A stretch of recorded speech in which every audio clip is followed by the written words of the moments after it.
वज़ीर आला सिंध ने सिंध में दुकानें खोलने का ऐलान कर दिया है। SOPs पर अमल दरामद की जिम्मेदारी ताजरों पर डाल दी गई है। दुकानें सुबह 6 से शाम 5 बजे तक खोली जा सकेंगी। शॉपिंग मॉल्स बंद रहेंगे। वज़ीर आला सिंध और ताजरों के दरमियान मुलाकात भी जारी है, जिसके बाद अब ये फैसला सामने आ रहा है कि वज़ीर आला सिंध ने सूबा सिंध में दुकानें खोलने की इजाज़त दे दी है। तय ये पाया है कि दुकानें सुबह 6 से लेकर शाम 5 बजे तक खोली जा सकेंगी और इसमें छोटी दुकानें शामिल हैं। बड़े शॉपिंग मॉल्स और प्लाजों से मुताल्लिक अभी फैसला नहीं हुआ है। बात करेंगे अपने नुमाइंदे राशिद सिद्दीक से। राशिद, ताजिर किस हद तक मुतमईन है इस फैसले से?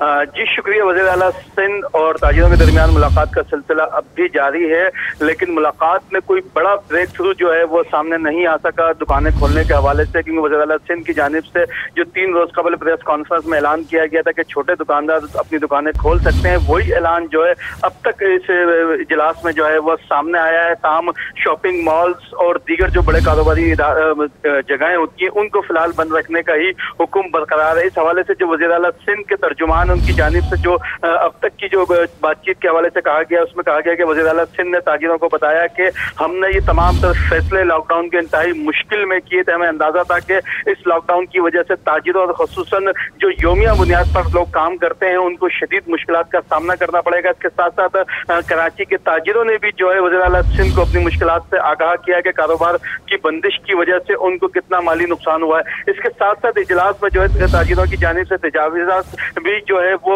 वज़ीर आला सिंध को पेश की गई कि किस तरह वो अपने कारोबार को खोलेंगे और किस तरह लॉकडाउन पर जो है वो अमल करेंगे। इसके साथ साथ सेक्रेटरी दाखिला जो कि इस इजलास में मौजूद थे सिंध के, उनकी जानिब से भी जो SOPs ताजिरों को उससे आगाह किया गया और बाकायदा तहरीरी तौर पर जो है वो जो SOPs सिंध हुकूमत की जानिब से बनाई गई थी वो ताजिरों को दी गई। इसके साथ साथ वज़ीर आला सिंध ने जब ताजिरों से बातचीत का सिलसिला शुरू किया तो उसमें उनका ये कहना था कि कोरोना की वजह से जो लॉकडाउन किया उसका सबसे बड़ा फायदा जो है वो आवाम को ही हुआ कि उसकी वजह से कोरोना जिस तेजी से फैलने का खदशा था वो नहीं फैला। उनका ये भी इस बात का भी जो है उन्होंने शिकवा किया कि एक सियासी जो है वो कारोबार बन गया है कोरोना, और जिसका जो चीज इल्जाम दिल करता है वो सिंध हुकूमत पर लगा देता है। और सिंध हुकूमत ने जो भी फैसले किए हैं वफाक की जो गाइडलाइन थी उसको मद्देनजर रखते हुए किए हैं। इसके साथ साथ कहा गया है कि दुकानदार तर्जुमान जो वज़ीर आला सिंध उनकी जानिब से कहा गया कि दुकानदारों को इस बात का पाबंद किया गया है कि वो 4 बजे से अपना कारोबार बंद करना शुरू करेंगे, तो उसके बाद जो है वो 5 बजे तक। अच्छा राशिद, अभी ये मुज़ाकरात जारी हैं जैसे कि आपने बताया। ताजिरों ने कहा था कि अगर पीर तक कोई हतमी लाएमल सामने नहीं आता तो वो दुकानें खुद से खोलने की जानिब बढ़ेंगे।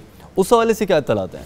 देखिए, कुछ ताजिरों की जानिब से जिनकी दुकानें बड़े मॉल्स में या बड़े शॉपिंग के जो इलाके हैं जैसे तारिक रोड, हैदरी और इसके साथ साथ क्लिफ्टन डिफेंस में जो बड़े बड़े शॉपिंग के मकामात हैं वहाँ से जो ताजिर ताल्लुक रखते हैं उनकी जानिब से ये पैगाम वज़ीर आला सिंध को भी दिया गया आज भी इस इजलास में कि वो अपनी दुकानें कल से खोल देंगे अगर सिंध हुकूमत चाहे इजाज़त दे या न दे। तो उस पर जो है वज़ीर आला सिंध की जानिब से कहा गया कि इस तरह ना कीजिएगा, क्योंकि जो कवानीन है सबके लिए है और जो फेडरल गवर्नमेंट ने सिंध हुकूमत को या तमाम सूबों को गाइडलाइन दी है उसी गाइडलाइंस के मुताबिक जो है हमने तमाम तर SOPs बनाए, तमाम कारोबार को खोलने की इजाजत दी है। अब से कुछ देर बाद कहा जा रहा है कि जब इजलास खत्म होगा तो उसके बाद बाकायदा तौर पर मीडिया को ब्रीफिंग दी जाएगी, उसमें तमाम तर सूरत हाल से जो है वो आगाह किया जाएगा कि कौन कौन से कारोबार खोले जाएंगे, उनकी टाइमिंग क्या होगी और उन पर क्या क्या SOPs लागू होंगे। लेकिन अब तक ये हम कह सकते हैं कि इस इजलास में जो है तकरीबन 1 घंटा हो गया उसको जारी हुए हुए, उसमें कोई बड़ा ब्रेक थ्रू जो ताजिर